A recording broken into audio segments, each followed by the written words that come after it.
নমস্কার বন্ধুরা, আমি সায়নী। আপনাদের কাছে আজকের উপস্থাপনা এক স্বাবলম্বী মেয়ে হয়ে ওঠার পেছনে বর্তমান সমাজের কি ভূমিকা তারই কিছু কথা।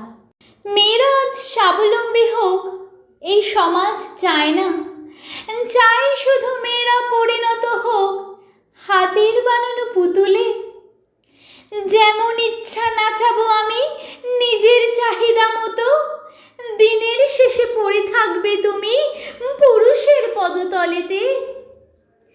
স্বাবলম্বী হওয়ার তাড়নায় যদি ঘরে যেতে হয় রাত, সেই মেয়েকে বাজে ঘৃণায় কলুষিত করে আমাদের এই সমাজ। আজ সমাজ তুমি ভয় পাচ্ছ মেয়েদের শিক্ষায় বেড়ে উঠেছে দেখে। ভাবছো তুমি নিজের সাজানো নিয়মের বাঁধনে এই মেয়েদের রাখিবে কেমনি?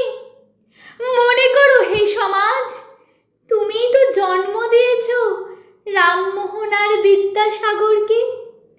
মেয়েদের স্বাবলম্বী হওয়ার পথ তারাই তো দেখিয়ে গেছে, তুমি ভুলে গেলে কেমনে? জেনে রাখো হে তুমি হে সমাজ, মেয়েরা আজ হয়েছে স্বাবলম্বী। তোমার এই পুরুষতান্ত্রিক সমাজে পুরুষের সাথে সমান পারদর্শী।